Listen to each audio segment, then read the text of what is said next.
I suspected my husband of 50 years. The afternoon Helen Marsh found the receipt in her husband. Gerald's coat pocket was an ordinary winter day. He had come in from outside, and when he set his coat on the hook, a small piece of paper fell from the inside pocket. It was a receipt from a flower shop. 5 roses, 3 chrysanthemums, 1 small wrapping. Helen picked it up and looked at it for a moment. In 50 years of marriage Gerald had never once bought her flowers. Not once. Birthday cakes, anniversary dinners, the occasional gift, yes. But flowers. He was a man who said flowers were a waste of money. Nothing you could eat, nothing practical, and yet there was a receipt. Helen said nothing. She did not ask Gerald about it. She put the receipt in a drawer and left it there. A few days passed. Gerald went out saying he was going to the senior center. He came back more than 3 hours later. The senior center was a 10-minute walk from their building. It was not a 3-hour errand. Helen asked where he had been. The senior center. Why so late? We played chess for a while.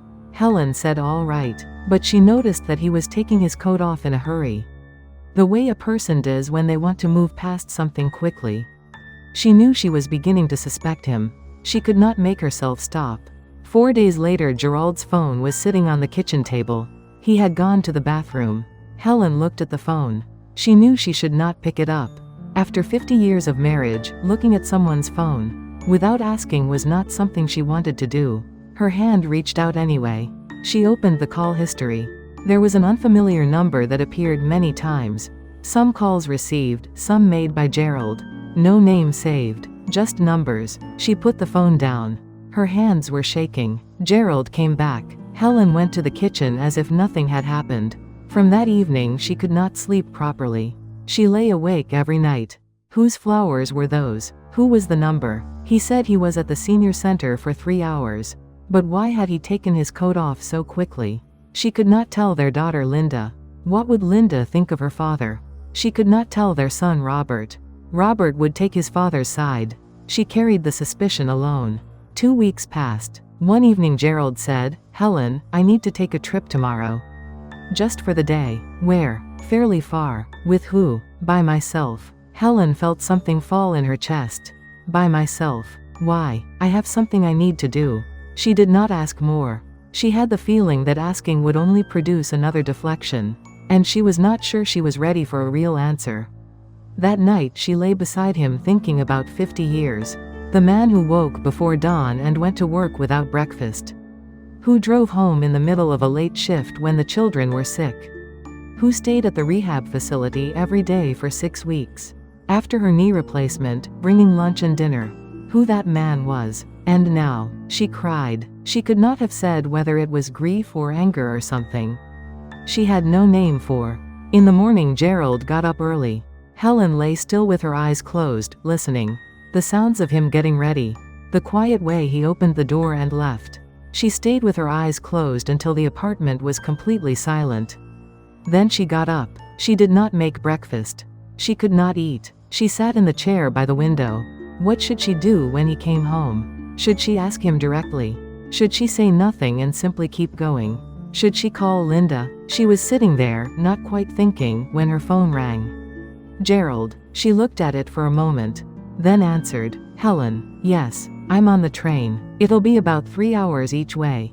"All right. Did you eat?" She did not answer. "Helen, where are you going?" A pause. "Connecticut." "Why?" Another silence. Then Gerald said, "Can I tell you about it when I get back? Today I just want you to know I'll be okay and I'll be home by evening."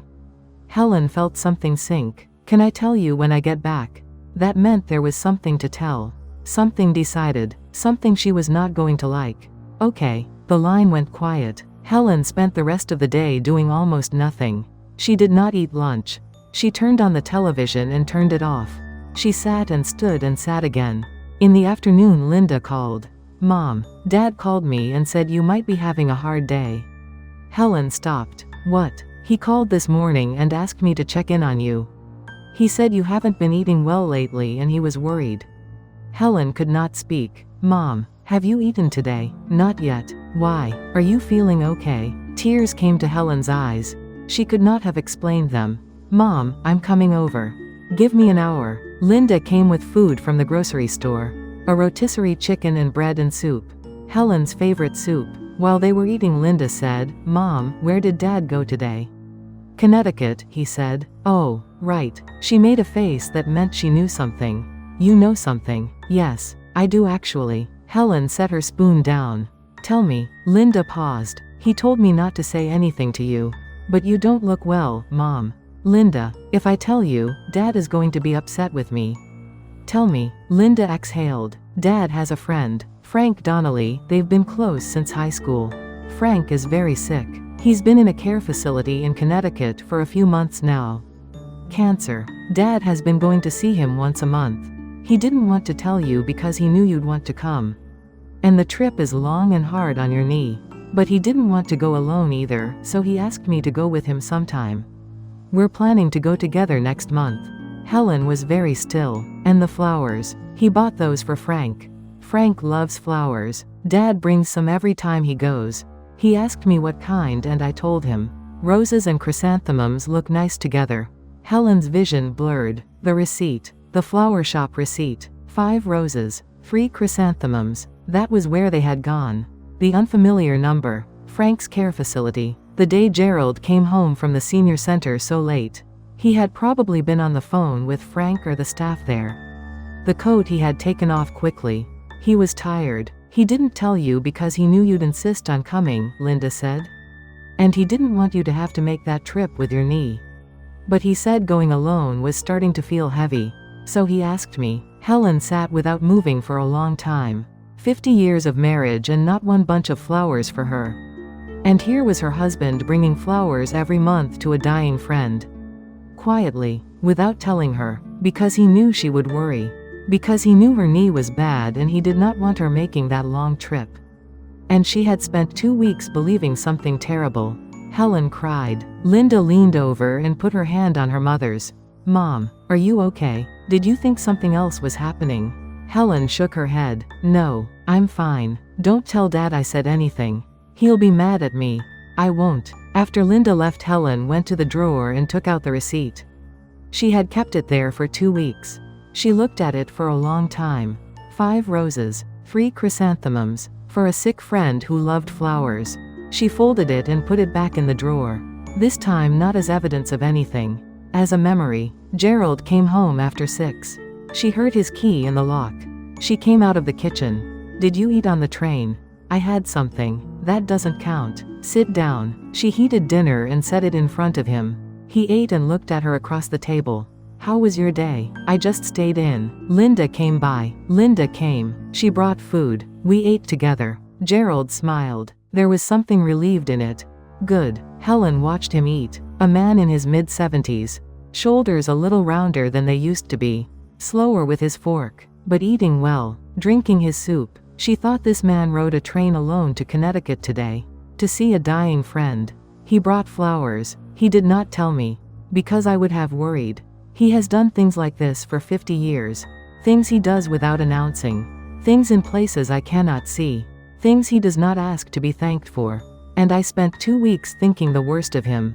She almost cried. She kept it inside. "Gerald, can I come with you somewhere next month?" He put his fork down and looked at her. "Where?" "Wherever you're going." A pause. He watched her. "How did you find out?" "Linda." Gerald closed his eyes briefly. "That girl. Can I come?" "Your knee. We'll go slowly." He thought for a moment. "You know Frank. He came to our housewarming.